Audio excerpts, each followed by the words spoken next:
Just like the street lights lit this town, like a fire in a blaze, gotta burn it down. Can't be afraid to leave this out. We got this far, don't know how. I see danger in your eyes. They know we'll burn down the night. Coming just like the sunrise. You know that we're gonna let it away. Tonight, we're gonna let it away. Tonight, we're gonna let it away. Just like the sunrise, we're gonna let it away.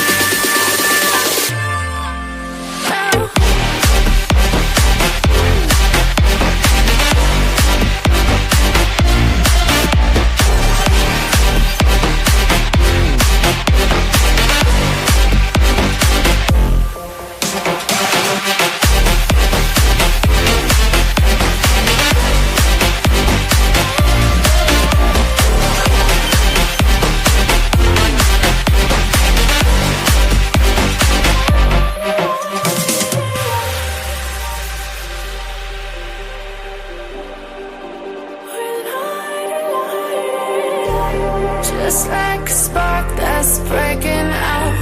Can't make a stop, can't turn back now. We know that there's no room for doubt. No, we can't turn back now. I see danger in your eyes. They know we'll burn down the night.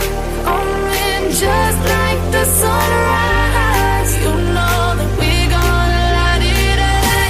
Tonight, we're gonna let it away. Tonight, we're gonna let it away. Just like the sunrise, we're gonna let it away.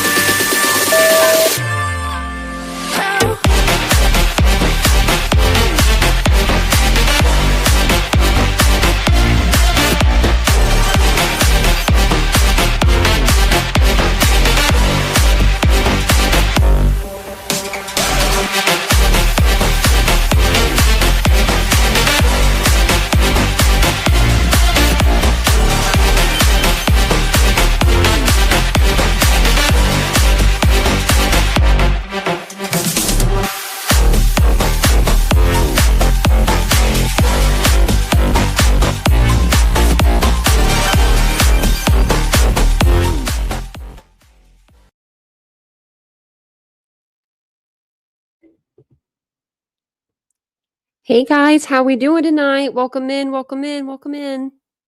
How's everybody doing? Hopefully you guys are having a great day. I have something bothering my eye. This happens a lot, I feel like, on the channel. But if you're new here, as I'm like fishing around, my name is Tanya or TitaniumBuilt. You can call me either or, and welcome in. And I might put eye drops in if it. Let me turn off my camera while we're talking so I could just like look at myself as I'm talking to you guys. Kind of. I can't do two things at once, apparently. Doesn't look like there's anything in there. Just is bothering me. When you have the one eyeball, you know, you gotta really take care of it. And if it feels like there's something going in there, there might be. Might be a piece of cat hair. Oh, look, there's a picture of me and Vincent when we were on the plane. I put that on for the members only live today. And if you missed it and you're a member, make sure you check out our members only live. Me and Ashley sat up there and we talked for like 2 hours. It was so much fun. It was so much fun. Oh no. Oh, Catherine, I'm sorry. I'm so sorry. How old was she? Your doggy. Oh man, that's the worst. That's the worst. Oh man, I'm sorry. And I just like shut the door because my doggies didn't look like they wanted to come in. There's something on my glasses. Of course there is. Of course there's something on my glasses. I didn't really get my glasses anyway prepared for this live, did I? You was invited. Oh, you're not a member, are you? I should have snuck you in the back door somehow. I forgot, baby girl, that you're not a member. Yeah. Thanks, Mary Beth. Thank you. You guys actually helped me pick these glasses out, and I love them. Normally, like, I get sick of glasses. I've had these, like, 2 years. I think at the end of this year, it'll be, like, 3 years. I need a new prescription, of course, probably, but that's okay. I really like these glasses. I got them from, Warby Parker, where they'll send you, like, 5 pairs to try on, and so you can pick out 5 pairs, you could try them on. This is not an ad, this isn't a promo. But they'll let you, try them on, and then what you do is you just, like, if you don't like any of them, because I've done that before, I didn't like any of them, so I sent them all back, and they'll send you another 5, as many times as, it takes you to find the glasses that you like. But the ones that they send to, like, other people. They probably just clean them and send them, so they're, like, sometimes they're scratched up and stuff, so it's like, I don't know. It just depends. But welcome in, everybody. I'm gonna go through some of the names because I like to say your guys' names. I'll say hi to you guys, and then we'll get started. So, hey, Petunia. Hey, Ladybug. I saw you in here. Hey, Claw. Yeah, there's interesting documents. I was actually in Anjanette Levy in her live. I actually follow somebody that does true crime. I started following her because I was like, oh, that's, someone good to follow. And, she's with Law and Crime, and she has her own YouTube channel. So I was over there today, and I was just talking up a storm. I was like, oh, yeah, there you go. That's so there's a lot of new documents. I got through some of them. Like, I think I got through all of them with her, like, on the live. I just didn't get a chance to read through them myself. So we're going to read through them together. One of them is pretty long. So I think the prosecution's done. They're over it. That's pretty much what it is. They're over it. Did I miss Dawn? Hey, Dawn. Whoever I missed. I'm just, like, kind of going through the names. Hey, Kathy. Hey, Tom. Caught in a Florida summer rainstorm. That sounds better than any throw right out there. Is it a lot? Like, are you swimming in it like that one guy with the kayak? Now he was my hero. I hope that guy's okay. Remember from the hurricane? He was like the one guy in the kayak in the house. I wonder how he's doing. I should look him up. Hey, Princess. Hey, Samantha. I'm not a lawyer neither, but we're going to figure it out together. I was trying to get online. I had the ABA guidelines up and everything. It's 175 pages. I was like, we ain't going to go through that. Mary Beth, how you doing? Hey, Homer Green. Welcome in. Hey, Dion. I like to say everyone's name if you're new to the channel. I just do. I like to say hi to everybody. Usually gives people time to get in and get settled anyway. Hey, DM. I will say I have a 3-minute intro song, but some people out there have like 25, 30-minute intro songs. So don't come for me. Send Noah and his ark, please. I heard I'm gonna have to go back and research this now. But I was watching one of them history shows, and they said something about they found Noah's ark. Now, how could that be? Do you think they could? Do you think they did? Hey, Captain. Guess you'd really have to believe, huh? Hey, Pete. Hey, Rhonda, welcome in. Look at this. Lord Mom is here. Cat K. We got everybody. We got the whole crew here tonight. Hey, Three Sides. We could have used you earlier. We were going through, we're trying to go through Discord. I think we got it almost. I'm going to actually call True Crime Lullabies, I think, tomorrow. And just double check. Hey, Joyce. Oh, be careful in Canada there. I'm sure Canada's huge. I'm like, don't be careful. We've got that guy, all the way down in Washington. Let's go heading that way. Hey, Lisa. There is some new news on that too. I need to go over that with you guys. And Catherine, again, I'm sorry to hear about your dog. That's terrible. Hey, Mia More. Me and Vincent just went through that. Oh, I guess it's been some years now. Wow, it's been a lot of years. I ain't ready for nothing. My dogs are older than I think. I guess it was 8 years ago. But it seems like yesterday. We still talk about her a lot. Her name was Ella. Hey, Mia More. Hey, Ash again. I'm almost down to the bottom, I have a feeling. Hey, Mr. Rosebud. Did I say hi to Joanne? I think I did. I did just now. I'm trying to get down to the bottom. I think I got everybody almost. Hey, Nancy. Trifocals. I couldn't even imagine having trifocals. My mom had bifocals at one point. She hated them. And I don't want, mine are like not a prescription really. So fun fact about your girl, me. Um, I had, this was like the last time I was there. So it should still be, but I had 2015, which is like a little over perfect. So my vision in my eye was a little over perfect. It's like I could see, like they would have me read and then I'd say, okay, I can go down one more. Like, just let me do it. And they would look at me weird. Like they thought I couldn't and I could. I would end up surprising them. So they have to put a little prescription in there, like the smallest amount, but not a lot. Thanks for becoming a member, Homer. Welcome on in. Hey, Kathy. Hey, Addie. Welcome in. Hey, Pretty Hate Machine. Hey, Doodlebug. Yeah, tap that like button while we're going through the names, that'll help. There we go. Look, I'm at the bottom. Yeah, I saw that there was something else I saw about him too. I don't think I have it up. Did I not save it? I didn't even pin it. I probably was like, you'll go back to that. But yeah, it was something when I looked up his name earlier. So we've got, let me pull it up here. Got lots of new documents. I actually switched to live, didn't I? I don't know if you guys noticed, but I had something else planned. I had the podcast planned, and then I had some other stuff I was going to go over with it. And then I saw that all these documents came out and I was like, well, holy cow. So some of them are sealing, but it's always like good to go through the sealing ones now because sometimes it tells you a little bit. Okay, Samantha, I don't know if you heard this with Aunt Jeanette or if you watched her show and someone else's or whose show, but at the bottom of the document, there was like a 22-page document. And when I was reading through it, I got to page like 16 and I was like, well, where's the rest of it? Because it was like, the conclusion and signed.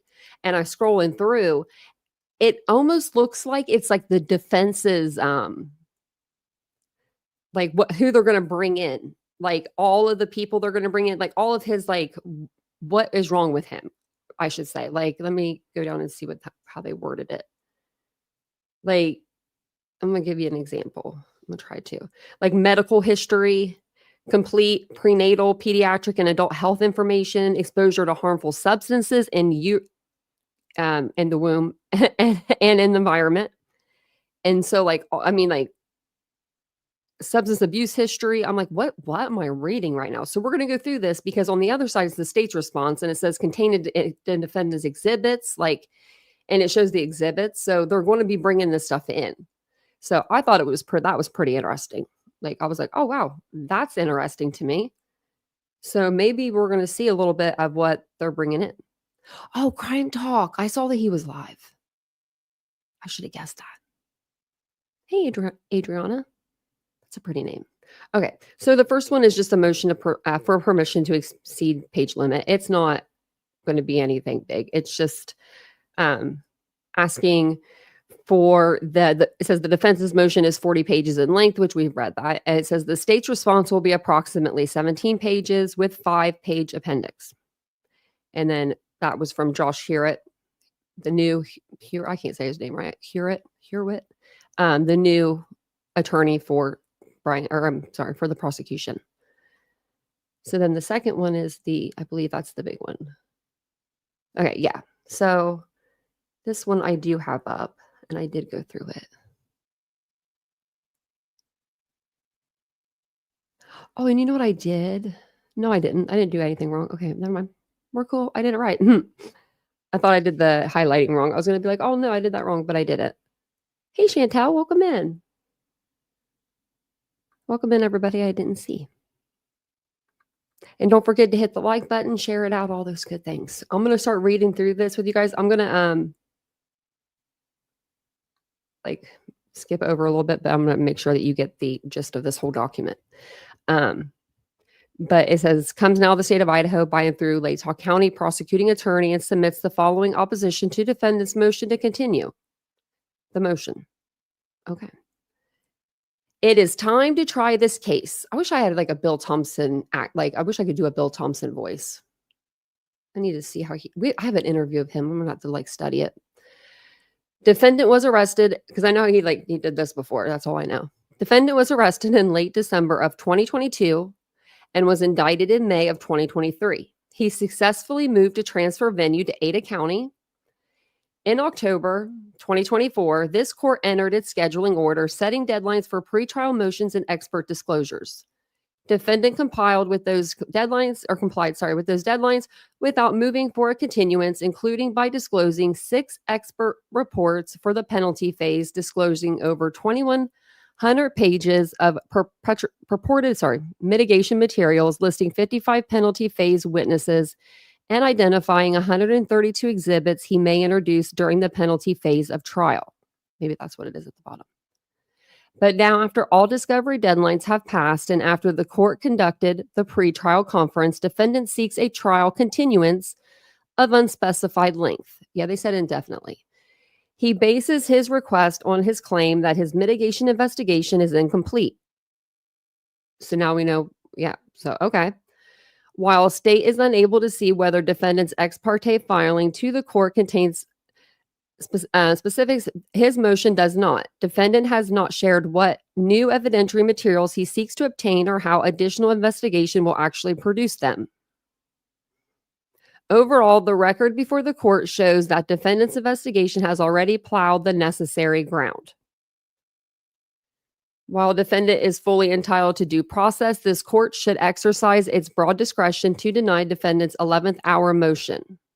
First, defendant cannot show good cause or prejudice even under the heightened non-binding ABA standards he seeks to impose on the courts. His counsel resources and investigation to date have been adequate. Even setting aside that the defense team still has more time to prepare its mitigation case. Moreover, Idaho's Constitution also grants the victims the right to a timely deposition of the case. The court should give these victims' rights substantial weight in considering the motion. Finally, while the publicity surrounding this trial is a challenge, defendant has not shown and cannot show that continuing this trial will make things any easier. And I cannot agree more. You think you just get on with it. Things are getting leaked. Things are happening. Let's just get on with it, right? And that's what I would do. Let me put you guys up here so I can see you better. Okay, there you are. Oh, whoops. Okay. Okay. I'm just making sure I can see you guys up there. It is just as likely that delay will make it harder to seat a jury. For all these reasons, the court should deny defendant's motion. So, procedural and factual background.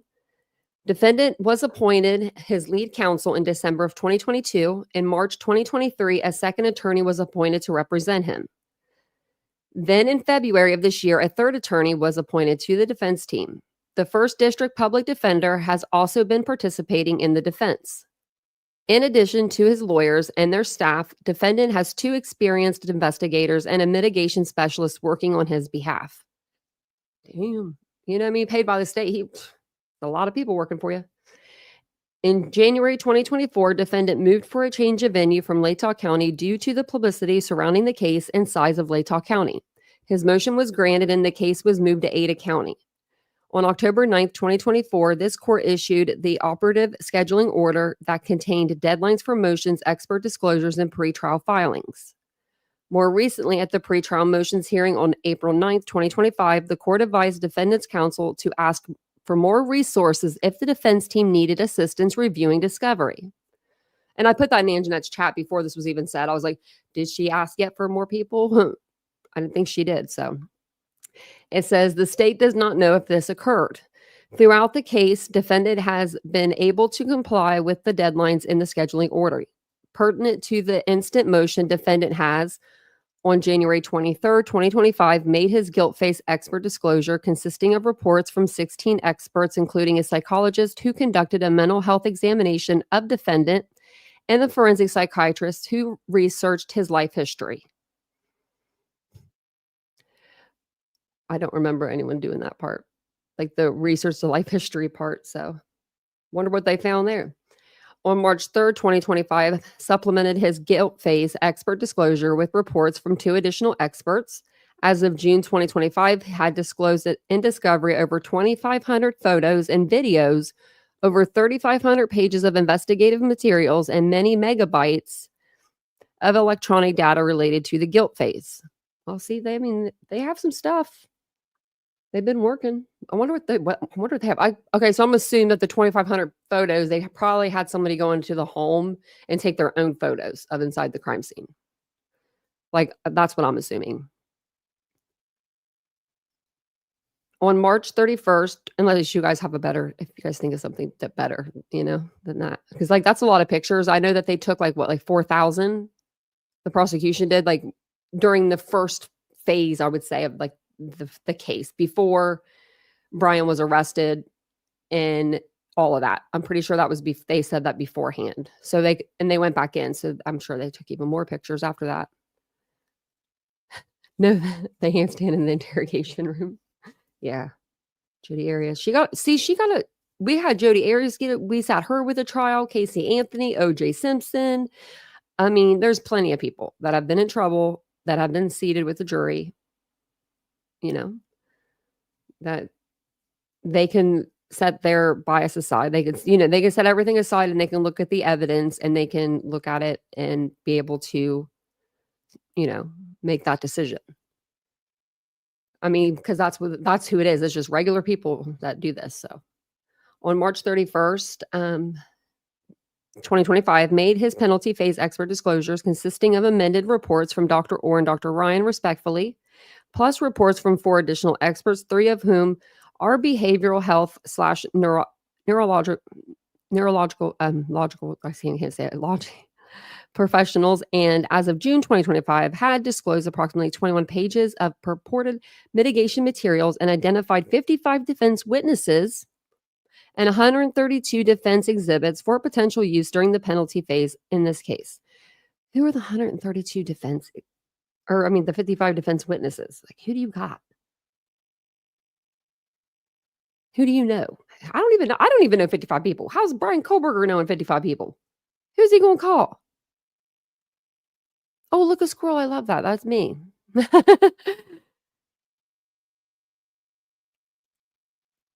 I think him and Bundy look like they could be brothers, like different decades.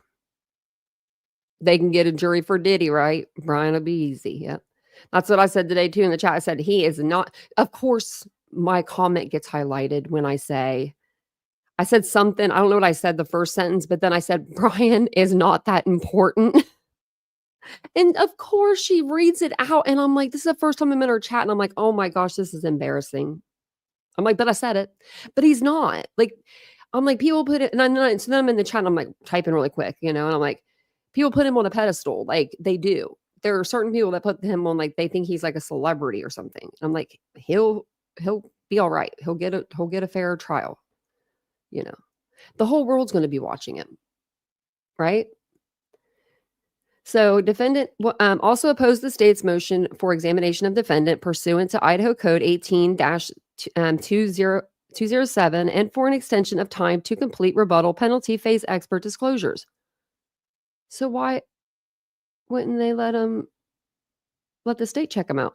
At that time, defendant did not preview for the state or the court that he would seek a trial continuance, and the court denied the state's request for personality testing by its expert, in part because the pending trial date conflicted with that time that would be necessary to explore that issue. Well, and he can't use it anyway. Legal background. Trial judges necessarily require a great deal of latitude in scheduling trials. Accordingly, a motion for continuance rests within the sound discretion of the trial court. When reviewing a trial court's decision for an abuse of discretion, Idaho Appellate Court analyzes whether the trial court correctly perceived the issue as one of discretion, acted within the outer boundaries of its discretion, acted consistently with the legal standards applicable to the specific choice available to it, and reached its decision by exercise of reason. The United States Supreme Court has held that the denial of a motion for a continuance is grounds for relief only where the trial court's action is so arbitrary as to violate due process. Similarly, under Idaho law, unless an appellate shows that his or her substantial rights have been prejudiced by reason of a denial or his or her motion for continuance, appellate courts can only conclude that there was no abuse of discretion. The bare claim that additional investigation have been conducted is not sufficient to demonstrate unfair prejudice so as to support a motion for continuance. Okay, what is this? The bare claim that additional investigation could have been conducted. Okay. So, okay, gotcha. In exercising their discretion, trial courts are also guided by the Victims' Rights Amendment to the Idaho Constitution and Idaho Code, and gives the codes. Both provisions entitled Victims to a Timely Deposition of the Case, Section 19-53063, expressly provides that this right shall apply equally to the immediate families of homicide victims. A timely deposition of the case. I wonder what the time is that. What's timely mean? I wonder if anyone knows, let me know. Because they're saying like the victims, they have the same rights, just like he has a right to like speedy trial. They have a right for a timely deposition. Like, you know what I mean? They don't want this going years and years and years. So defendant couches his motion in terms of his constitutional rights to due process, to effective assistance of counsel, to an individualized sentencing determination, and to a fair trial in light of intense media coverage. But he has not demonstrated that these rights, which must be evaluated alongside the victim's rights and the overall administration of justice, will be violated if the case proceeds as currently scheduled. For the reasons discussed below, the court should deny his motion. Do you think, like, I don't know if there's like some, but I don't know if they would allow this. I mean, I don't know if you could not allow this though, but could Brian, like his next step, if the judge is like, yeah, you're not getting a continuance, could his next step be insufficient counsel? Like saying like, and, they had to get rid of Jay. Jay was bad. And then he could just throw Ann under the bus and be like, I want a new lawyer. But I mean, they're paying for it. And she's the only one available in Northern Idaho. So I don't know how that works. Do you know what I mean? Like when it comes to a DP case. So if you guys know, we got a lawyer around here. The timely part is unspecified. Yeah, I know that they want the continuance to be like indefinite, it said, or something. And I was like, like it made me twitch reading that. And I can only imagine being a family member. It says the court should exercise its discretion to deny defendant's motion because he has not shown good cause for a continuance or that he will be prejudiced at trial. The court should deny defendant's motion because he cannot show good cause or potential prejudice. Procedurally, he does not explain why he waited to seek a continuance until after discovery closed, expert disclosure deadlines passed, and the pretrial conference happened. Substantively, he ignores Idaho Supreme Court death penalty precedent holding that counsel is not required to investigate a defendant's entire life before he can be tried or sentenced. Maybe, I think Ann, I ain't gonna lie. Okay, I'm gonna give Ann this one. I know she wants to see every document and every paper and every piece of video and all that good stuff, but she should have hired someone in, to go through that. Like I understand it in a way because I like to do things. I like to see it all. If that was me, I'd probably want to see it all too, right? How'd you get there? Where, all of it. I just would want to know. But I guess I could tell her all that. I don't know. She ain't gonna get no deadline. These deadlines that pass though. She ain't holding up the court no more. Judge Hippler with a P, Hippler, he's got things to do. You know what I mean? He's got cases to try. Brian Kohlberger is just like another case that he has to try and then get on with his life. It just happens to be a huge case and it's in his courtroom. That's how I think he feels about it. Because it doesn't seem like he's like nervous or anything when he's talking. He's just like, whatever. But I'd like to hear what they said behind closed doors about that Dateline episode. He was probably mad about that. It says he either specifies additional areas for investigation nor explains what concrete investigative steps will bear new fruit at either the guilt phase or the penalty phase. As such, defendant's motion amounts to a request for a perpetual continuance so that his counsel can go down every rabbit hole until defendant, rather than the court, deems himself ready for trial. The law requires no such thing. The court should deny the motion because defendant's team has had the opportunity to prepare and has adequately addressed the issues he claims need more attention. I wonder what you'd be asking for, Kohlberger. Defendant's motion is ultimately, given the procedural posture of this case, untimely. I'm sorry. Motion is untimely. Oh no. Well, I was reading there. The scheduling order granted the parties ample time for trial preparation, and it also set several interim deadlines along the way, including for penalty phase expert disclosure and mitigation disclosure, which is the primary basis for defendant's motion.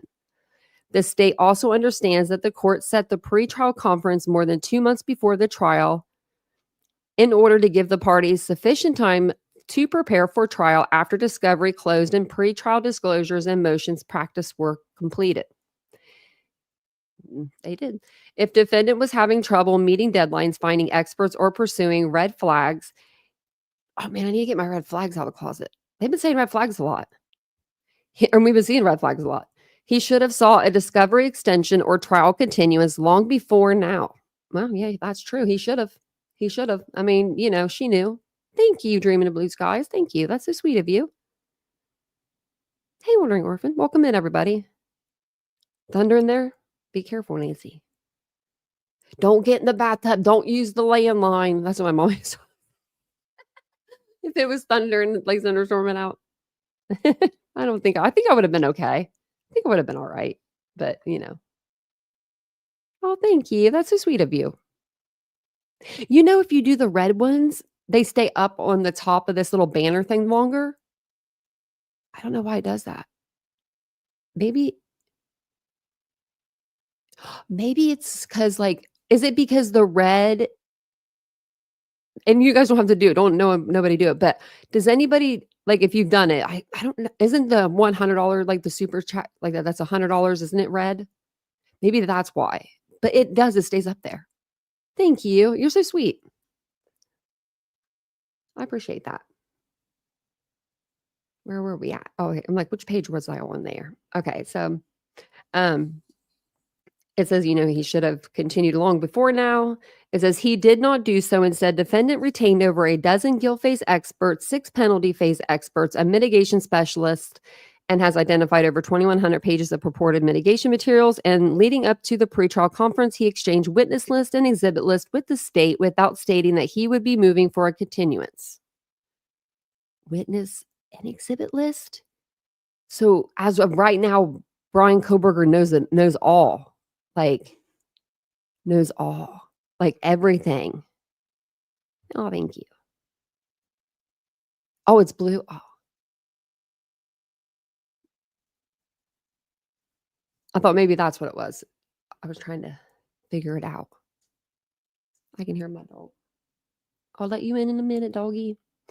It says he did not do so. Oh, I read that. Sorry. While defendant relies on the death is different mantra and argues that extraordinary measures must be taken to protect his rights, he cites no authority for the proposition that reasonable scheduling orders should not be enforced in death penalty cases. Indeed, defendant recently argued that the state improperly delayed in seeking an extension of time for its rebuttal phase expert disclosures. The same principle should apply to him. Defendant's motion is untimely and weighs in favor of its rejection. So then it says defendant's purported need to conduct additional investigation is unsupported and does not establish prejudice warranting a continuance. So defendant's bases his motion for on a claim of insufficient resources and the need to conduct more investigation prior to trial, but he has not demonstrated that he is being deprived of anything that he seeks. Thus, defendant claims about the current state of the defense team's preparation are matters of speculation and not the type of demonstrable reality needed to support a continuance based on defendant's constitutional rights. Defendant has 3 trial attorneys, including a lead attorney who has represented him from day one 2 investigators, and the assistance of at least 1 additional public defense attorney. He also has engaged an outside mitigation specialist to assist in obtaining materials for use during the penalty phase.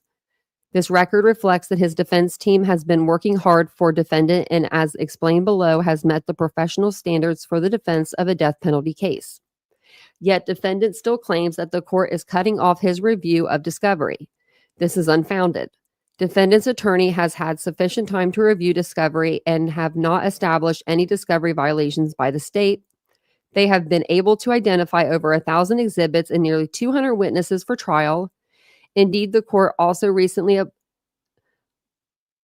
admonished defendant's counsel to seek additional resources from the resource judge if they needed more assistance to review discovery and prepare for trial. Yeah, he did say that. Defendant has not claimed that he sought more resources and was denied.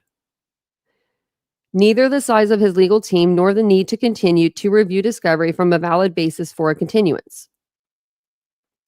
So yeah, maybe if like Anne was doing all these things, trying to get more people to come in and help and doing all those things, not having to see every single page, maybe I don't know. I think they'd maybe give her to continuous. I don't think they're going to give her one.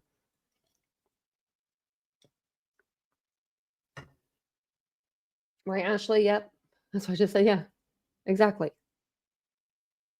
Oh, the moon is full there. Oh, and orange. I love it when there's like an orange moon. So it says defendant has been able to retain a large, I don't know how to say that. Okay, of experts, including 6 experts focused on mitigation for the penalty phase. My eyes are burning tonight. 5 of these experts are mental health professionals. 5? Wow, Koberger. Who's the other 3? We only heard of 2. Both from a psychological and a forensic psychiatrist have examined defendant on multiple occasions.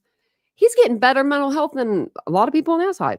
Reviewed his social and medical history and diagnosed him with autism, OCD, and ADHD. I could see that. I have all 3 of those. Yep.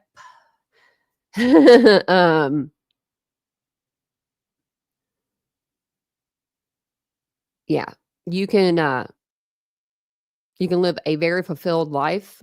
You just need structure, and everybody's got to put their crap back. That's all. You know what I mean? Like, I didn't know that they diagnosed him with ADHD as well. I thought it was something else, OCD, autism, and then it was that one where like he can't do things on his own disorder. Now that's gone, and it's ADHD. Isn't that weird? Remember, it was like, I have to look at the documents, but it was like, not like emotional defiant, but something like that. Hey, Jet Set.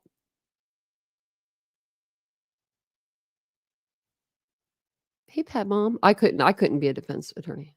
I couldn't do it. I would see if I could see right through my client, like if I knew they were lying, I would just be like, I wouldn't be able to do it. I don't know. My mom always said I like to argue. I should be a lawyer. Well, So it says here, collectively, these experts took a deep dive into the defendant's entire life. Oh, we did too. Did you hear his rap song? Including by interviewing his family, teachers, coworkers, and even a psychologist who evaluated defendant as a child. Well, that teacher, is she allowed to say anything? I mean, because she's supposed to keep her mouth shut about stuff. It's like for like the school rules, right? Pete, I would. I'd have a very short career if I was a lawyer. I could be a prosecutor, maybe. I don't know. Yeah, I could probably be a prosecutor. It says, and even a psychologist who evaluated defendant as a child. You sons of bitches. Hold on a second. Why was he being evaluated by a psychologist as a child? What happened to Koberger way back when he was a child? So you've been knowing something's been wrong with your, I'm not going to say anything. I'm not going to say anything. But why are we taking him to a psych? Because a psychologist is like, that's pretty big. That's somebody that's giving you medication. No, psychiatrists do that. Psychologists analyze your brain. That's even crazier. Have you been to a psychologist? Has anyone been to a psychologist? Raise your hand. Are they scary? Raise your hand. Like, when I went to one, it was during my hospital stay, and this guy, I walked out there and I'm like, he knew stuff I didn't even tell myself. You know what I mean? Like, he just knew what he was doing. He was good. So that's, I don't know. As a child, like, it doesn't say as a teen. How old were you, Coburger? I want to know. The extensive investigation by these experts contradict defendant's claim that he needs more time to complete a social history investigation. In the cases he cites, counsel was ineffective for failing to explore mental health conditions or for failing to provide mental health experts with sufficient background information. In contrast here, defendant's mental health experts have had access to a significant amount of people and materials and have created fulsome histories through their own investigation. Defendants claim that his team needs to follow up on red flags is also unsubstantiated. In their reports, neither his psychologist nor his forensic psychiatrist indicated they could not render opinions because of unexplored areas. In fact, the forensic psychiatrist concluded that the defendant showed no signs of other serious psychotic disorders, and at a recent hearing, defendant represented that he would not seek to introduce evidence on this unexplored topic. Tellingly, defendant did not seek an extension of the penalty phase expert disclosure deadline. Defendant's claim that more expert testimony is needed is speculative and does not identify what new information would be uncovered by further investigation. This is fatal to defendant's motion. There is no authority to support defendant's desire for more time to conduct a scorch-the-earth life history investigation. Man. He can box button shirts and patronize typical man. Sure, yeah. Member for 3 months. Thank you for being a member for so long. Your arm changed, your little titanium arm. I think it was from silver, like bronze. Is that right? And then gold. I don't even know, but I think that's how it goes. And then rainbow, and then I gotta get you some new ones because everyone's been there. There's been people here for 2 years. They're like, come on now. I got a 1 year one. I'm getting there. I can actually, I think I know how to make them a little bit, sort of, not really, but I'll figure it out. Like, I think I know a little bit. I did the one last night. Ashley, did you see that, by the way? I did a Joseph Scott Morgan emoji. So, it says, courts recognize that all cases, including death penalty cases, are constrained by limited time and resources. Faced with this authority, defendant turns to straw man arguments and non-binding guidelines to conjure up alleged prejudice. First, he cites cases where death penalty sentences were overturned because lower courts failed to consider mitigation evidence. But there is no danger of that here. Starting the trial instead of allowing defendant to pursue a mitigation investigation with no end in sight does not amount to denying him the right to present a constitutionally adequate mitigation case. In any event, the current issue before the court is a request for a continuance, not the admissibility of mitigation evidence or the performance of the counsel. The court's decision remains a matter of discretion. The court will be well within its discretion to bring this case to trial after 2 years and already robust defense investigation. Second, defendant relies on the ABA guidelines for the appointment and performance of defense counsel in death penalty proceedings to list all the things that his counsel needs to accomplish. This exercise is meritless as a matter of law and of fact. As to the law, the Idaho Supreme Court has declined the invitation to adopt these guidelines. For its part, the United States Supreme Court has ruled the ABA guidelines are just that, only guides. As a factual matter, even if the court looks at the ABA guidelines, the record reveals that defense counsel has complied with them. Table 1 and Table 2 attached to its brief cross-reference the list of tasks defendant sets forth from the ABA guidelines with the actual record in the case. The results show that an appellate court will be exceedingly hard-pressed to rely on the ABA guidelines to find that defendant has suffered prejudice if trial proceeds as scheduled. It also shows that extending defendant's mitigation investigation will not serve a useful purpose because at this point, any new information counsel hopes to find is based on mere speculation. Okay. Defendant filed an ex parte, an additional document that purports to outline what new evidence he might seek and what strategies or tactics he might use to obtain such evidence. I swear to you, if they bring up that DNA under Maddie Mogan's hands and they bring up that DNA on that handrail, I will scream. Because I don't know why no one tested that to begin with. I mean, they should have just tested it to rule it out. Like to rule, just to say, this is whose it was. They have nothing to do with this. You know what I mean? Like, this is why it's there. Because I do think that Maddie's hands, it could have been Brian Koberger's DNA. She might not have reached out and got him, but he could have brushed up against her hand even, or let's say with Kaylee being in the bed, that could be the third source. Kaylee, because they said there was 3, Maddie and then Brian, or maybe it was whoever's jacket she had on when she was putting her hands in the sleeves, I mean, it's easy to transfer stuff like that to your fingernails. It would be, it could be done. Or if she was hugging somebody that night, just, anything. So it says, defendant filed an ex parte, an additional document that purports to outline what new evidence he might seek and what strategies or tactics he might use to obtain such evidence. Initially, the court expressed skepticism that defendant's motion was properly filed in ex parte and ordered defendant to provide a redacted copy of this filing to the state for it to address in its response. Defendant then objected to that order, and now the state now understands that the court has decided not to require disclosure of the ex parte filing. While the state does not concede that defendant has valid grounds for his objection, it will not address the objection given the court's decision.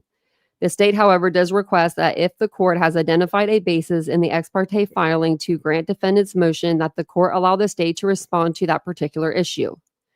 Regardless of the ex parte filing, the court should deny defendant's motion because of the resources he has at his disposal and the significant work already done to support his mitigation case. While defendant's reason for continuance are unpersuasive, there is another reason to deny his motion. The victims in this case, including the immediate family members of the homicide victims, have a right under the Idaho Constitution to the timely deposition of this case. Idaho Constitution article, and it gives the articles, it gives a lot.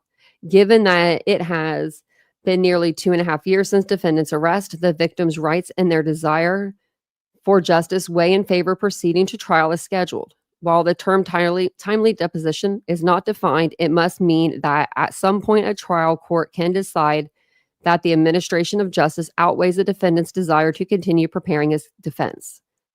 That is one of the purposes of the Idaho Victims' Rights Amendment and is consistent with Idaho cases requiring a defendant to show actual prejudice in order to successfully challenge a decision to deny a motion to continue. In his motion, defendant cites many cases where counsel failed to adequately prepare for trial or sentencing, but he cites no case where a court found that over 2 years was an adequate amount of time to prepare, nor could he. He concedes that the Sixth Amendment only means that a defendant is entitled to a reasonable period of time before trial during which counsel might prepare the defense. While he appears to want unlimited time, defendant has already had a reasonable amount of time to prepare, as demonstrated by the substantial quantity of evidence his attorneys have amassed. Against this backdrop, the court can properly rely on the victim's constitutional rights as a basis to deny his motion. Man, Bill, you aren't messing around. What is today? Tuesday? Bill was like, I need the weekend and a Monday to get this together. We're almost to the end.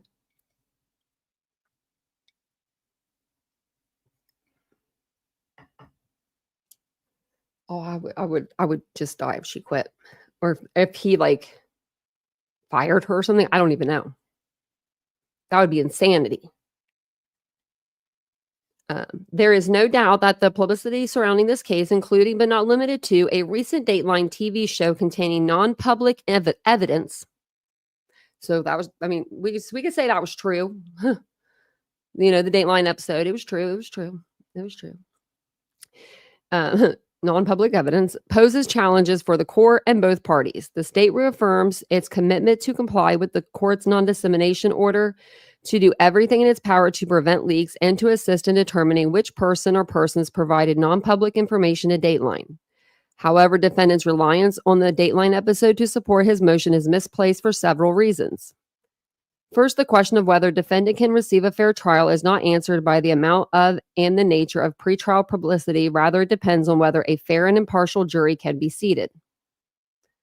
Ain't that the truth?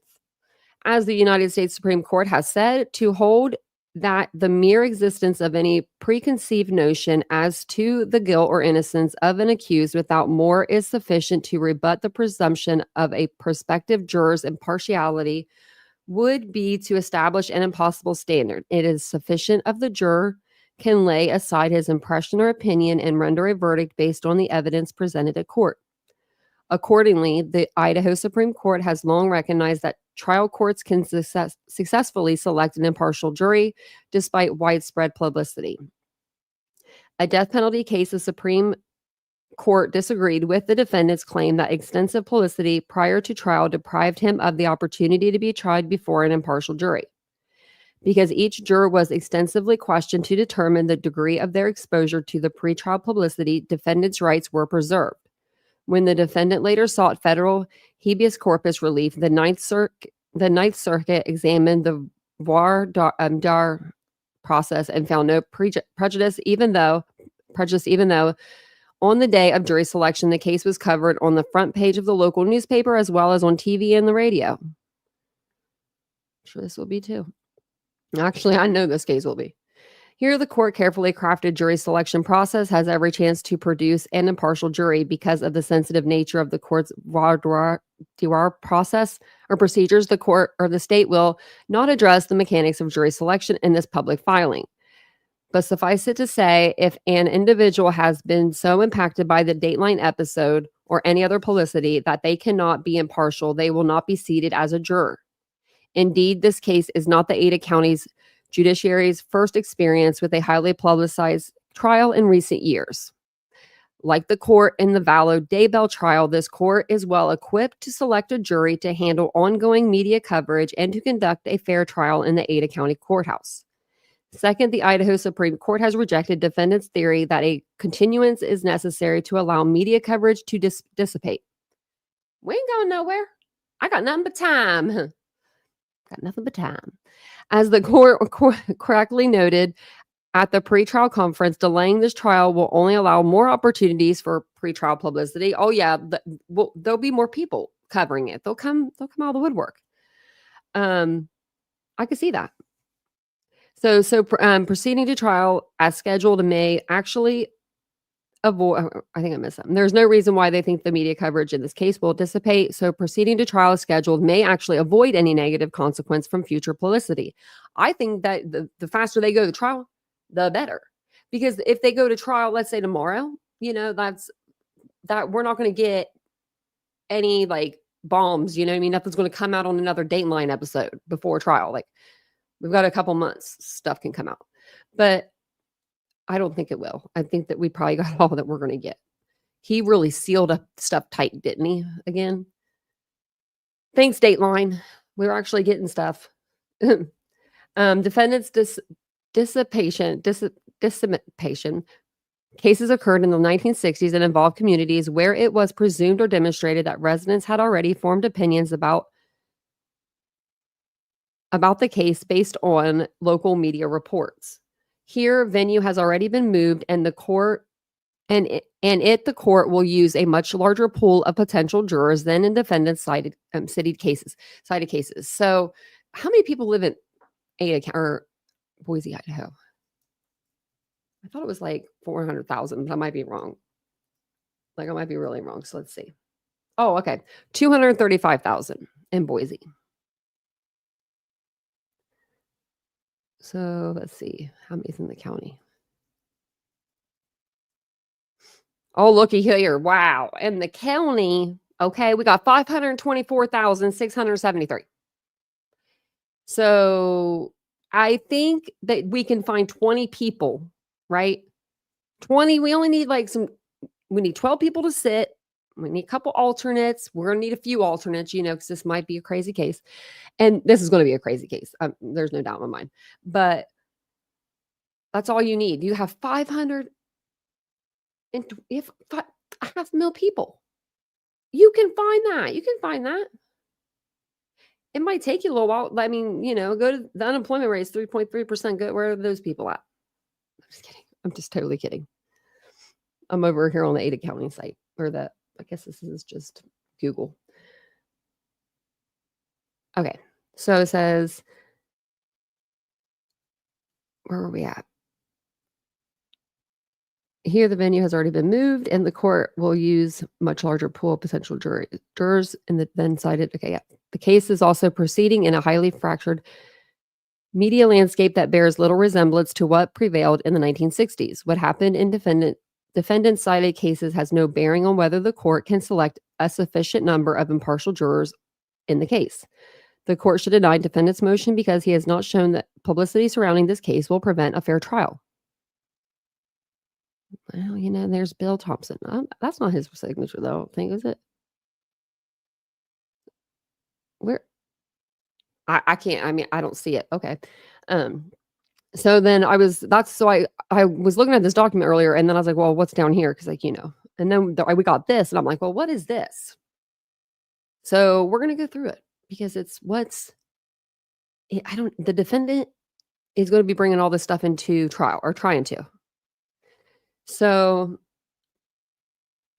it says medical history, and then state's response. So over here, defendant's cited area of inquiry per the ABA guidelines, and then addressed to multiple experts, reports of mental health professionals. It says family members can testify about this topic. Any missing medical records have been available to the defendant and can be obtained prior to penalty phase.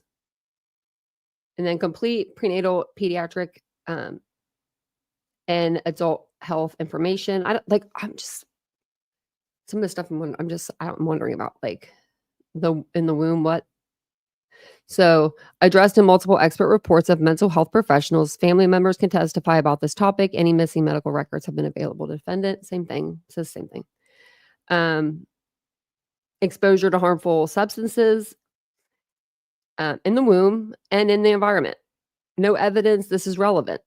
Like, what? Exposure to harmful substances? Would your mom smoke? I mean, what could it be? Like, I mean, hell, my mom smoked with me. I'm okay. I think I am. I think I'm okay. But that was back in the 80s, and they told her not to quit. She was like, I'm pregnant and I smoke. They're like, well, don't quit now, lady. So they had to wean her down or something. I don't know what they did, but yeah, she smoked. Damn her all to hell. We're in 2025 now. That's frowned upon. Hey, but back then you didn't even have to buckle your kids in the seat. You know what I mean? They just put them in the back. That's really how it was. So substance abuse history. It says family members can testify about this topic. I mean, so maybe that's what they're going to testify to. Mental health history contained in defendant's exhibits D1004 through 1007. Or 1005. They missed 1006. What's D1006? Anybody sees it, let me know. Curious now. Family members and other identified witnesses, including former teacher and evaluating psychologist, can testify about this topic. About the mental health history. Maybe we're going to hear about the school thing that happened. Like in the sentencing phase. History of maltreatment or neglect. It says no evidence that this is relevant. Trauma history. Family members can testify.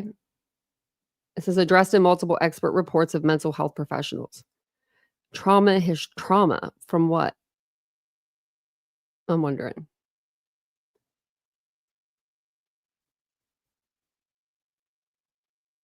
Educational history. Any missing educational records have been available. Okay, so it says family members and other identified witnesses, including former teachers, MB, JC, CH, DM, AP, KR, DW, and former classmates. We need to know who these are. I'm trying to think of their names. This is MD, AH, AM, CM, and EP. Well, like the Arnett's people, that Arnett's or Arts was their last name. You know, the ones that he knew. The one that like took him to like go get heroin, and she thought, I don't know where she thought she was taking him. I mean, he went in without you probably, and then came back in the car without, like, with something. You know what I mean? I just, that girl kind of, I don't know. Be smarter or something. I don't know. But I wonder who these former classmates are. They're gonna, like, that says can testify. You know what I mean? Okie dokie. Employment and training history. So probably, well, former coworkers. The one boxer guy could probably maybe be in that section there. I don't know. Military experience. What, the ROTC? Maybe. Not applicable. Multi-generational family history, genetic disorders, and vulnerabilities, as well as multi-generational patterns of behavior. We blame in our family history now. I mean, if he's doing it, I'm doing it. My, great granddaddy, he did it.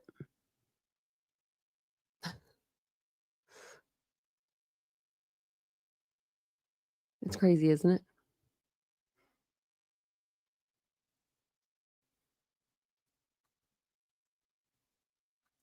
Okay. I was just looking at the chat, see if you guys were okay. Prior adult and juvenile correctional experience. Not applicable. It's applicable. We want to hear about it. I want to know, did they arrest him whenever he got the cops called on him when he took his sister's cell phone? Did they send him to jail? Did they send, like, and I'll pick him up? I mean, he was a juvenile, so he went to JDC.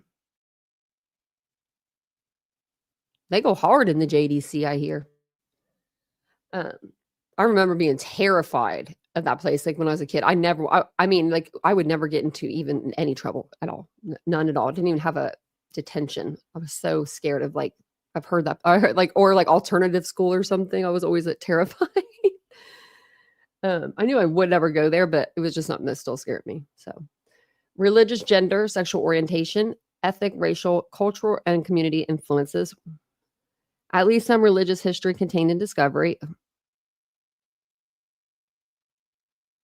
Okay, well, that should have been not applicable right there. Was his family members and other identified witnesses include fellow congregants, EMJR, acquaintances, AF, friend. Why are we getting acquaintances? What? You can have acquaintances at your, I think this is sentencing, but still. Socioeconomic, historical, and political factors. Addressed in multiple expert reports of mental health professionals. Okay. See if visual snows in here or something. Well, it could be under medical history. So it says, this is table 2, witness defendant wants available per the ABA guidelines. So this is the witnesses that the defendant wants. And this is the state's response. The client's family extending 3 generations back and those familiar with the client. Get the hell out of here. What? What? 3 generations back, y'all. I'm telling you. This is insanity. Samantha, that sounds like mine. The alcoholics, at least. They're all alcoholics, except for me. I'm the only one that don't drink. Me and my brother, we're like, we cool.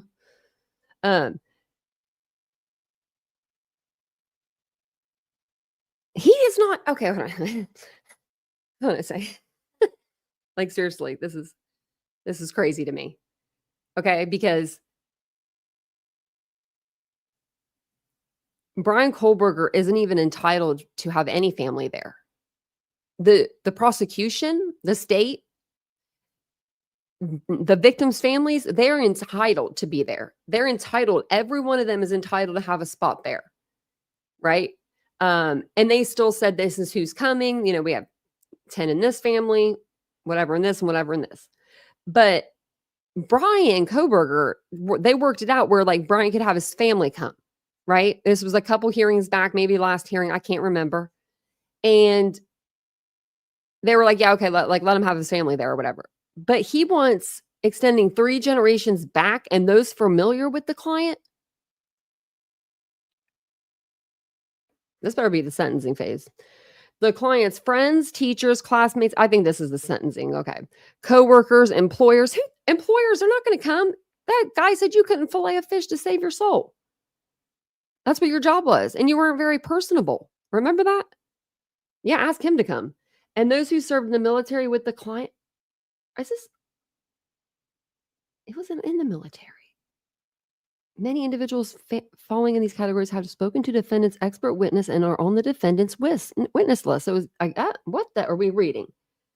Okay. As well as others who are familiar with the client's early and current development and functioning, medical history, environmental history, mental health history, educational history, employment and training history, military experience, and religious, racial, and cultural experiences and influences upon the client or the client's family. Social service and treatment providers to the clients and the client's family members, including doctors, nurses, or other medical staff, social workers, and housing or welfare officials. It says at least one psychologist who evaluated defendant as a child has spoken to defendant's expert witnesses and is on the defendant's witness list. Defendant's medical history also reveals other providers who can be called as witnesses, though it appears defendant has chosen not to do so. Okay. Witness familiar with the client's prior juvenile and criminal justice and correctional experiences. Says family members can testify about defendant's behavior generally. It's going to be just like that. Shall I tell you? See no evil. That's what we're going to hear on they're going to go on the witness stand and we're going to hear it. They're going to say, there was the signs. It's like that science. And it says something else. They probably are all congregating at the house saying, we saw these signs. Wow. Like they probably are saying, well, if he is the one, if he's the one that did allegedly, but I knew my family would get together if my brother did something crazy like this, and we would all be like, okay, did anyone know what happened? Like what, has anyone seen a change? I'm sure that they did that especially after they lost their jobs. I couldn't imagine losing my job because my brother did something. He's a grown-ass adult. He's that Brian Koberger is a whole 28 years old. Like, what?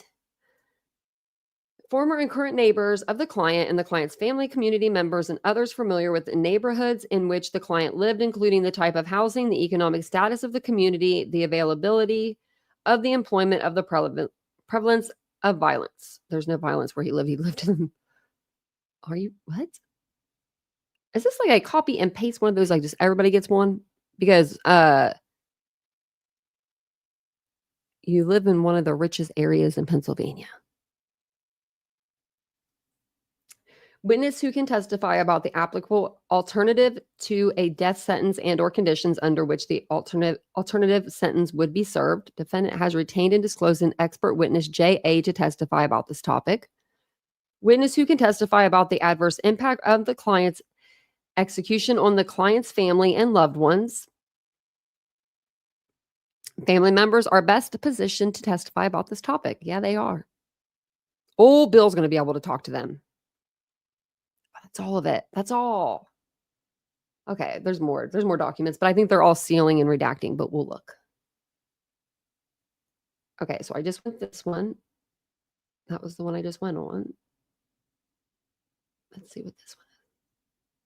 No, that's the one I just went on. Yeah. Let me see this one.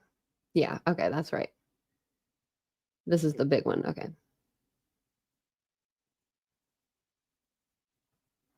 And this is just a motion. I love when they put it like everything in the top. So motion to seal state's objection to defendant's offer of proof. Okay. Alternate perpetrators and defendants' evidence in support of offer of proof. Okay, so that's sealed. Motion to seal, but it's sealed. It's going to be, they'll come back and say seal. State supplemental notice of compliance. Exhibit objections. It says identifying objections in defense exhibit. Subsequent to logging this spreadsheet at the pretrial conference on May 15th, 2025, the court requested that the parties supplement this log to include any objections to authenticity. The state hereby provides notice that the state does not have any objections to defense exhibits regarding authenticity, but reserves its non-authenticity objections as outlined in May 13th, 2025 spreadsheet. Okay.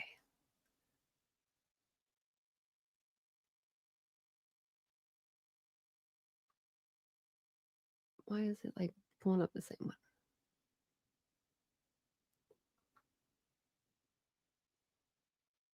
Okay, that is the same one.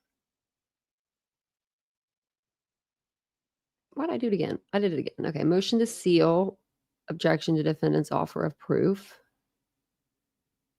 Okay, so yeah, just motion to seal defendant's offer of proof, alternate perpetrators, defendant's evidence in support of offer of proof. So it says order sealing the state's objections, like what I just read. And then state supplemental notice of compliance. Exhibit objections again. It says they have no objections to what the state's given them. So, okay.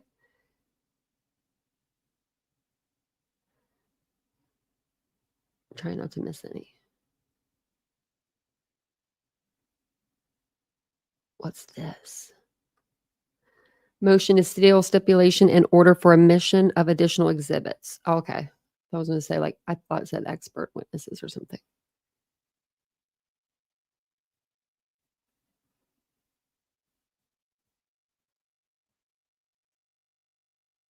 Motion to seal state's objection to defendant's offer of proof. So the alternate perpetrator, defense evidence in support of offer of proof. Same thing. I don't know why these are all like reading the same. That was order granting the page limit. The order sealing defendant's second phase 2 mitigation witness list. Well, I think we just saw that. I don't know if that's what that was, but it was something. The court having before it to seal the defendant's 2 mitigation witness list. Okay. And then order sealing defendant's motion in order for independent analysis of evidence. What's this?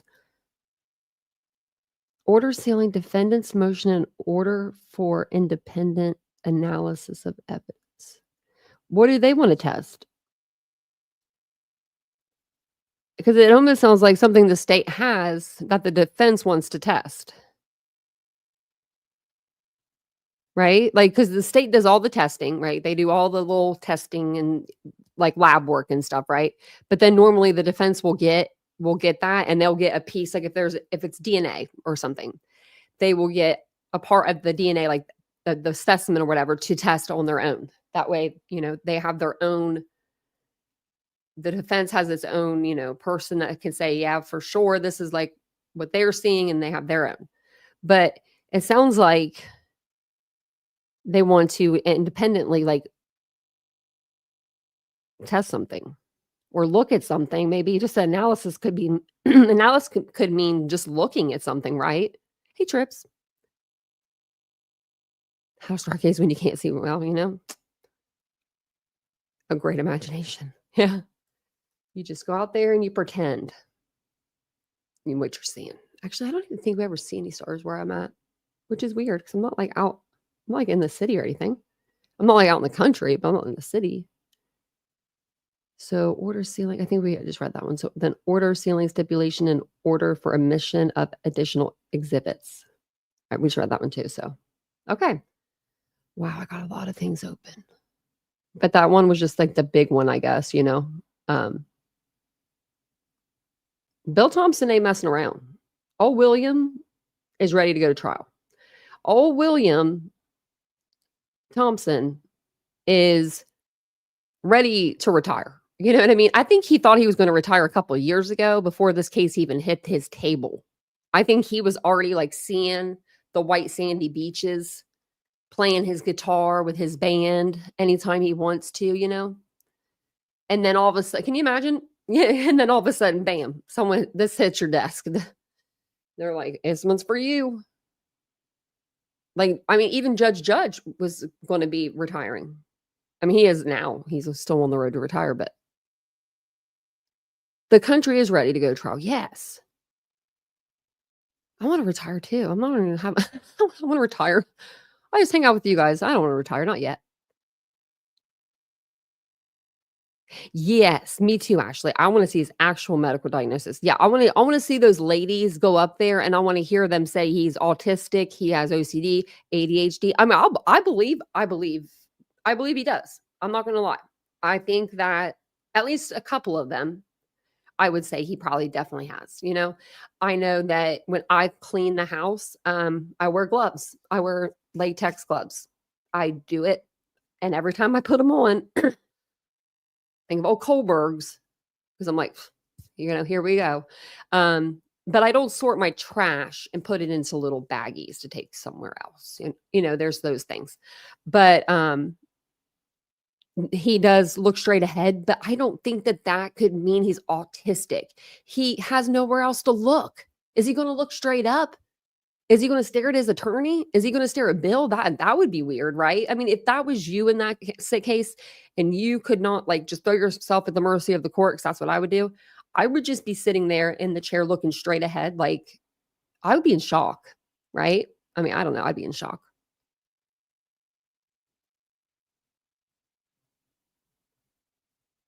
I was reading the chat.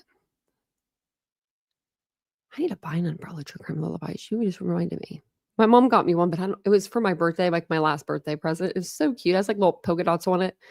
But it's the worst. It's not a good one. It's for one, it's not a good one. And for two, I don't want to use it and like not have it, you know?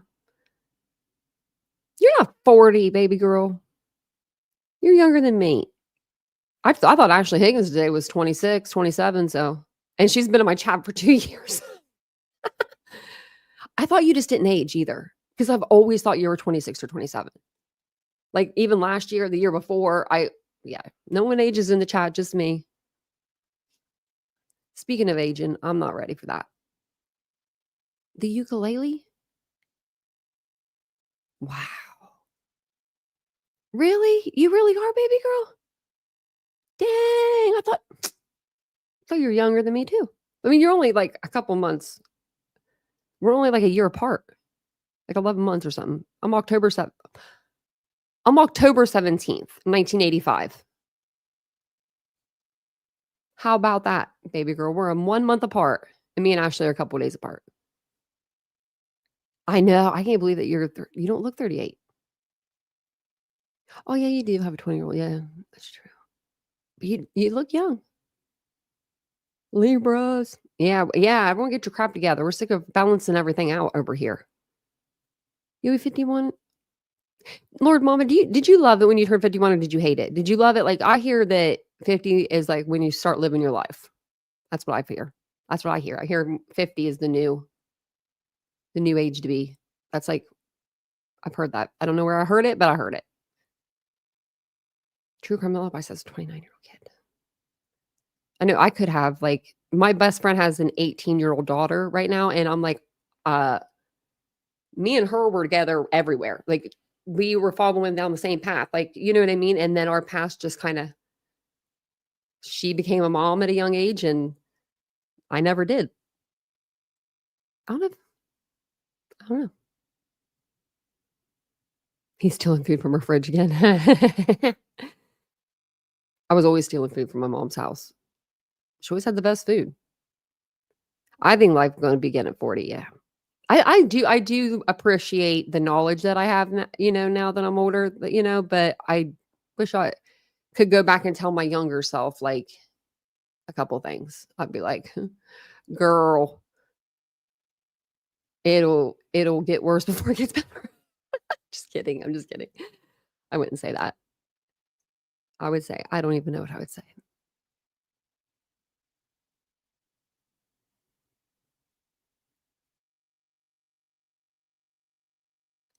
Oh, did you catch any fish, Ashley? I think I'm done with the documents. I'll probably just do a shorter live this evening because I have to get my hair done tomorrow. Well, I don't have to, but it's my appointment. But I think next time I'm going to, like, I don't know, maybe go another 2 weeks or a week. I don't know how much more growth it would be. I don't feel like I'm getting any growth out of having extensions, but I have to be there at 10 a.m. Who am I? Who am I to put an appointment on myself at 10 a.m.?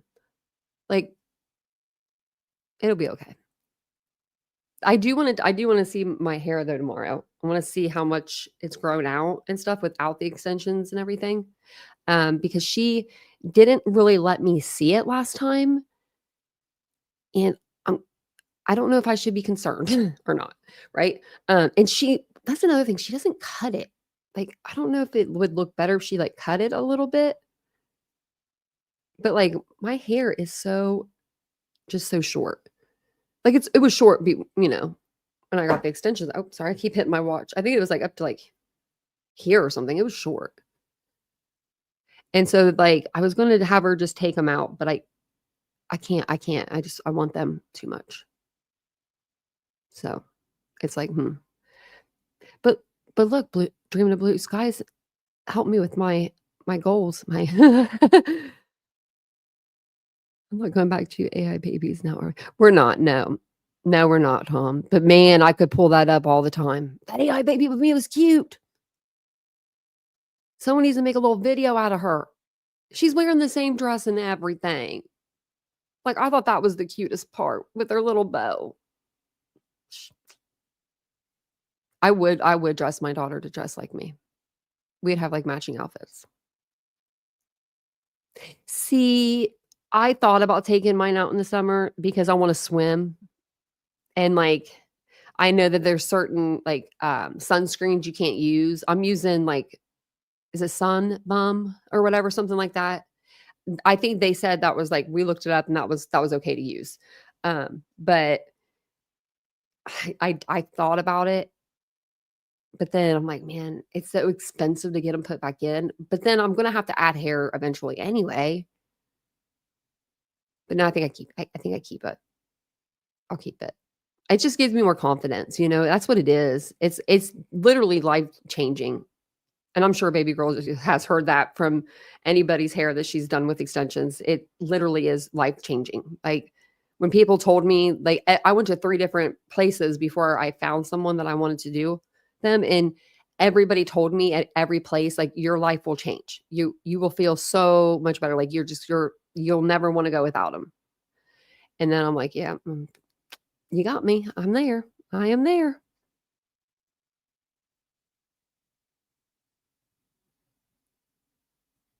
Oh, that's cute. Wandering orphan. If my mom was around, I would do like TikToks with her. Oh, I thought about it the other day.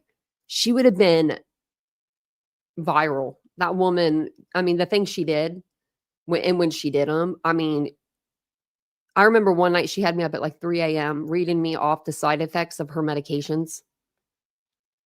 I'm like, you've been on these things for years. Why are we doing this at 3 a.m.? Like, she was off the wall, but she was funny.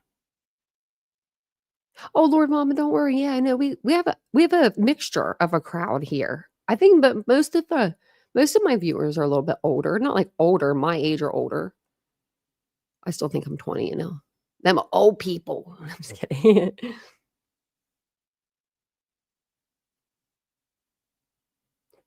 Oh, look at I like it.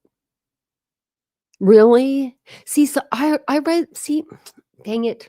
Now you're making me want to get them microbladed. Is that like tattooing though? Because I read somewhere like you can't get it off. Like it'll never and it'll make them look funny.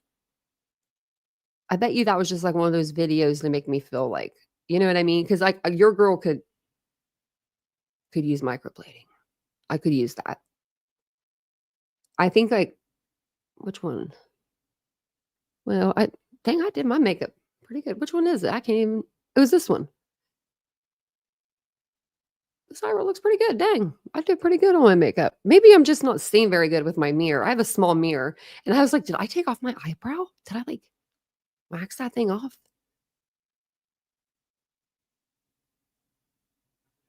Ash. They would do that to me if they saw my Google searches. I search anything on Google. I'm like, how long does it take to die if this happens? Like, and I'm like, I'm totally going to jail someday. They're gonna like have me in an interrogation room at least, like someone come get me. Do you like it? You like them, baby girl? Man, see, I've had them filled in before. You can get them like filled in.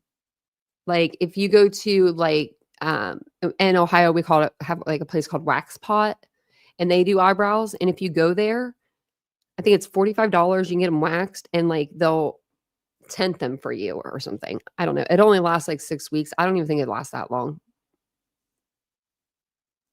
We're talking about microblading.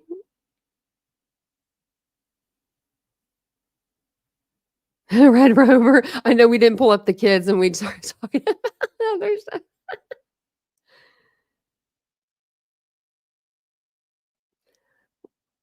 What dream is it?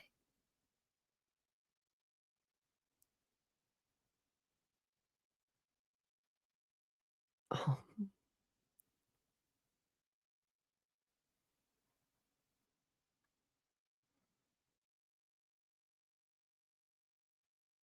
Oh, okay.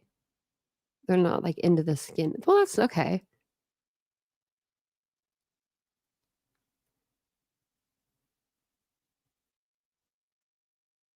Yeah. See, I get migraines too.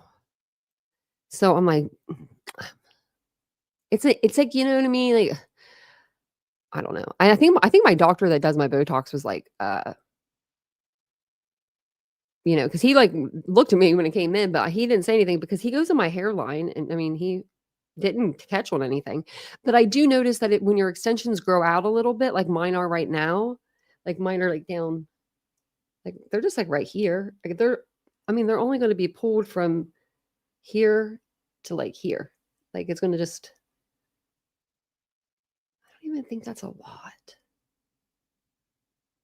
I feel like that's not a lot.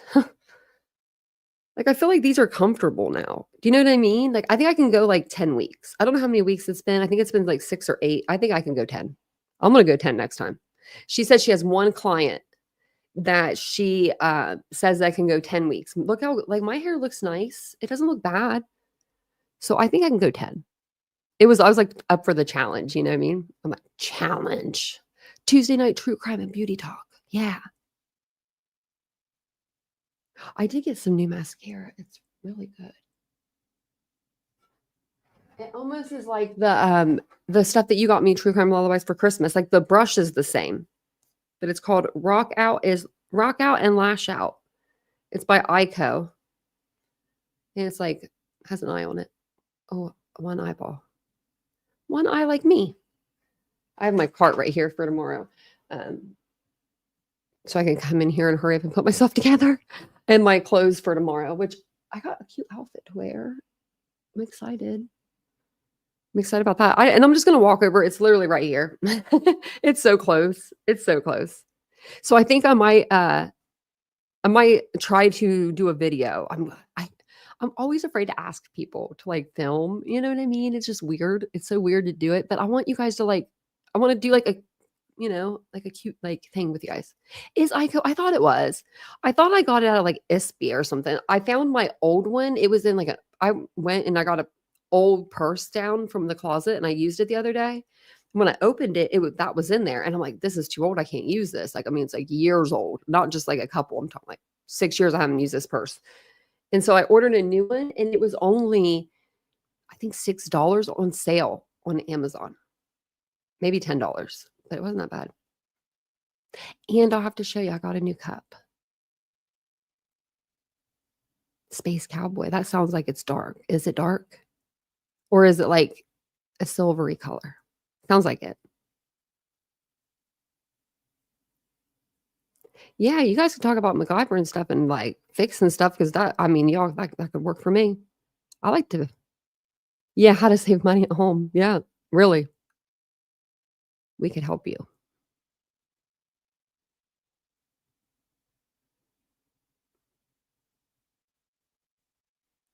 I'm listening and taking in the tips. You have long curly hair? Oh, you're lucky. I've always wanted curly hair. I had curly hair there for like a little while. Like I could like crimp it almost. Like it had, cause I had a perm at one point. I had perms throughout my whole life when I was in dance. Like I used to be in jazz, ballet, and tap when I was younger. I was a little ballerina, let's say. And so I would get perms a lot in my hair because it was easier just to like, my hair had no texture. So nothing ever stayed in my hair. So like to do, updos or braids or something like that, you'd have to do that. So, hey, Firewalk with me. How many do we have, Mary Beth? 89. I think we can get it up to 100 likes, and then I'll probably jump off here. I have a big day tomorrow. Not really a big day. I've just got to go over there. Then I'm free. I'm gonna get a hold of True Crime Lullabies and see what I can do on Discord, and then probably give you a call if I need some help. And I'll probably need help. She's 16, almost 17. Oh, I bet that's a fun age. I was a fun age when I was like with me and my mom. I remember my mom lost a bunch of weight when I was like 15 or 16. And I walked in my room one day and she was going through my closet. And I'm like, what are you doing? Because it was something that was like not familiar. Like my mom was always a larger, not large by any means, just larger than me. I was a zero, like a negative zero. Like I was so small. And she's like, I'm going through your closet. And I was like, okay, all right then. You do that. You do you, boo-boo. You do your own hair, Ashley? So does Vincent. He just shaves his.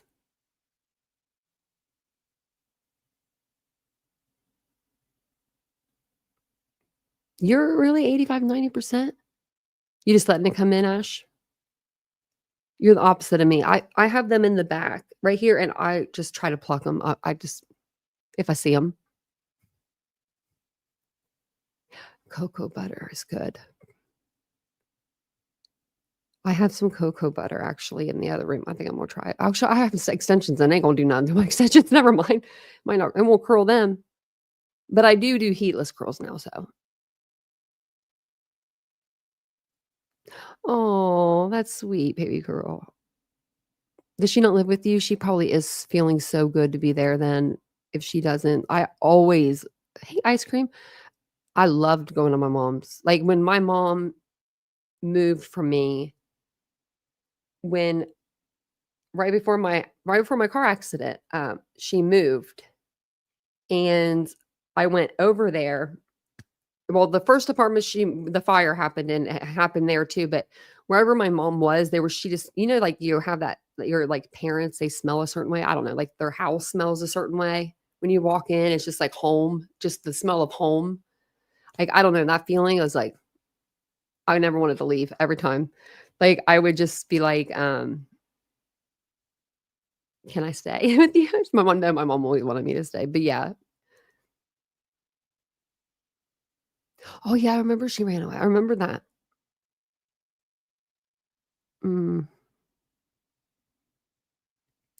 Sometimes dad's got to come get him. That's sweet that she's there though. She's passed out on the couch. She'll realize one day what she did, Hopefully it's just not too long. Because when kids run away, they don't realize sometimes they be crazy. Like my nieces, I'm surprised that, they haven't done anything. They be crazy. He's a great father. Oh, that's good.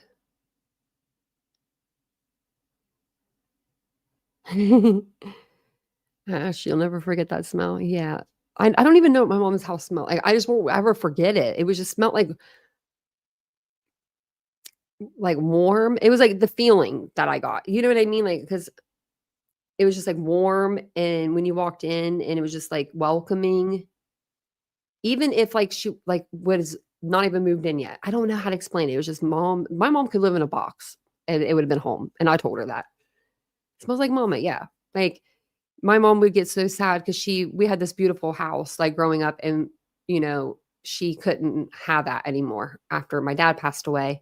And so it was very hard for her. And so she had to like start living, like doing apartments, and it was just like not what she was used to at all. So I helped her by moving with her wherever she was at, I would move away and then I would go visit her and it was like I couldn't leave her. I couldn't I'm like, I can't leave you here, like by yourself. You're by yourself. You know what I mean? Or she would say, don't leave me. I don't want you to leave. Or, it was a thing. But I'm glad I got all that time with her. I don't regret not a day. I don't regret the fire or any of that. I think it was something that brought us closer together. It was,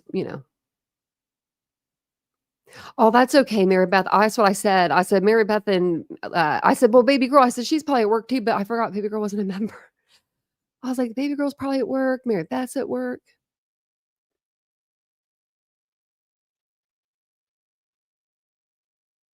Oh, geez. Isn't it almost like the 5-year anniversary of Summer Wells? Is it 5 years or 4?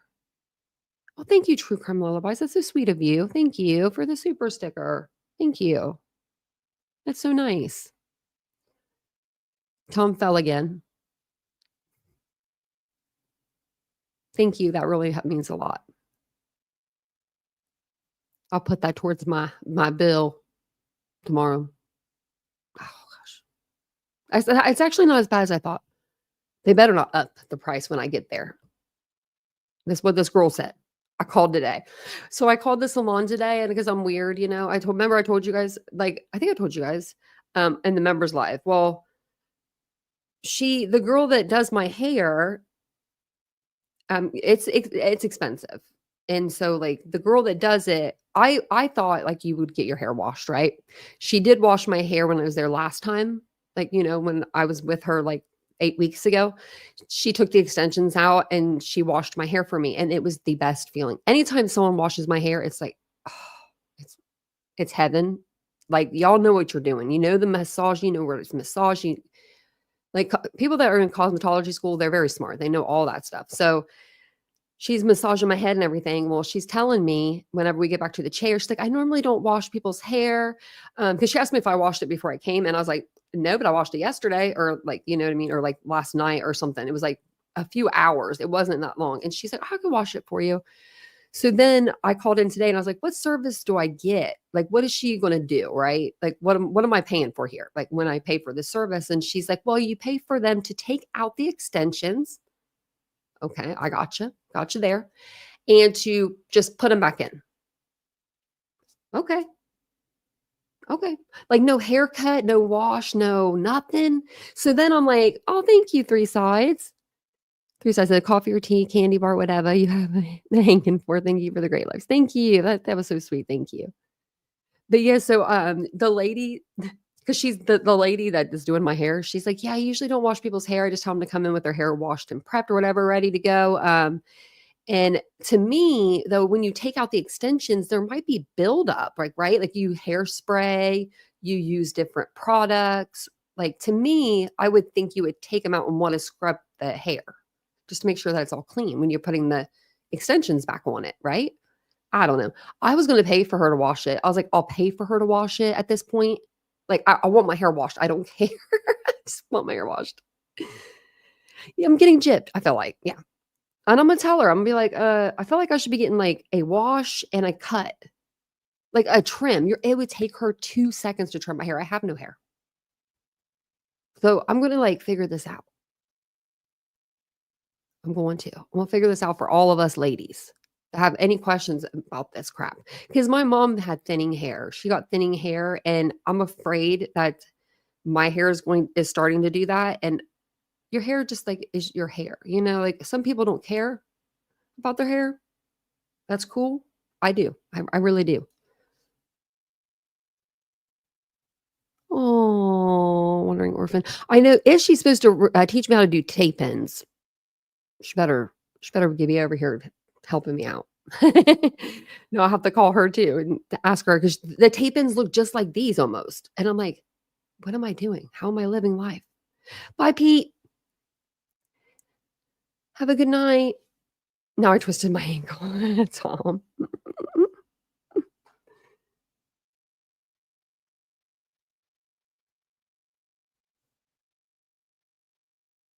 Yeah, she will style it after I get the extensions, and she'll cut the extensions. So she'll do that. She'll cut the extensions and she'll style it, and she styles it. I love it. I love the way she styles it.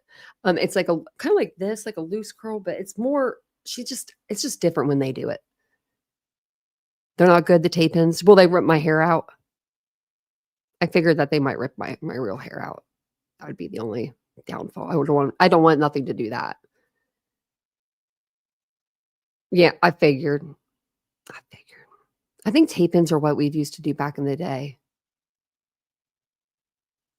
Oh yeah, she's gonna wash it out. Yeah. I'm like, you gotta help me out here with this. You know what I mean? I'm like, I know that I'm like new to this, but I'm not like anymore. You know what I mean? Like this is, I've got like a couple appointments under my belt. I feel like I'm like a pro. I feel like I need more like for my time. And give a girl a free drink or something, you know? What you got at the bar over there? Like they got a little bar set up, I think, in there. Give me a drink. And you know what? I'm even better at? I don't even really talk. I just sit there like a good person. Good, you know. Is the moon nice? I'm gonna have to look outside whenever I get off here. I'm gonna go look at the moon. No comp drink now? I don't think so. I think they have them. She just didn't. It's probably because I had my big old cup with me. That's probably why she didn't ask me. But I would still like a drink. I'd like to be offered, just to be asked. I just want to be told I'm pretty one day by another woman. Just kidding. I asked my sister-in-law today, how much will you charge me to up my extensions? She didn't tell me. I was like, well, I'm going tomorrow, so I'll have to get her at the baby shower. I'm going to corner her. And I'm going to say, hey, sister, what are you going to do for me? What are we doing here? You're going to help me out? Help me out or what? She will. I know she will. And I'll pay her whatever she wants. I'd rather pay her than pay someone else, And plus, I know she could get them up and really super tight. So.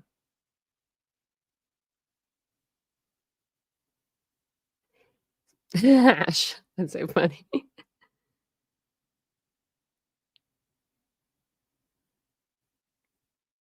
Yeah, Wandering River. Yeah, Vincent's. He loves to learn. He definitely does. He doesn't really have very many jokes, though. When he does, it's so funny because I don't laugh because I don't know he's joking. I'm like, are you joking with me? It's funny. He's cute. And I love that. And yes, chubby with a beard, maybe a little gray in there, a little gray hair. Vincent's starting to get grays. He's starting to feel it. So thank you guys for talking to me for 20, 30 minutes. I appreciate that. We've talked for a while. I was going to get into bed early tonight, and look at me over here just talking to y'all. But I appreciate it. I think you guys are awesome and amazing. But thank you for coming. Have a wonderful evening. Learning and saving money. I know. We talk about the craziest things at the end of the life. It'll be like trauma or hair or parenting or whatever it is. Oh, that'll be sweet, Mary Beth. No squeaky. Where the hell? Yeah, I knew this chat wasn't wild enough. Good night, Nancy. If you're listening in, Squeaky, we knew something. I knew something was off. The chat was not wild and out. Ladybug wasn't having to kick him or nothing. All of her favorites. Oh, that'll be sweet.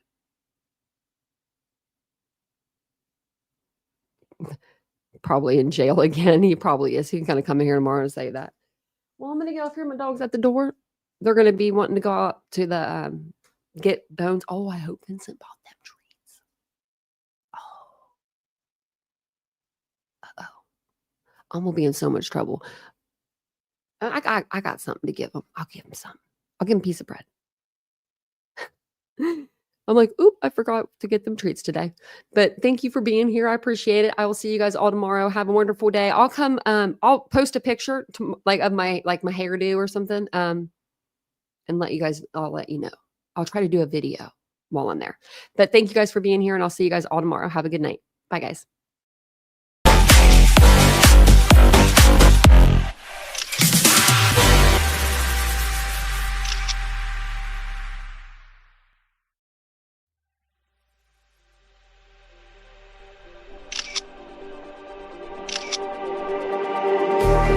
Just like the street lights lit this town, like a fire in a blaze, gotta burn it down. Can't be afraid to leave this out.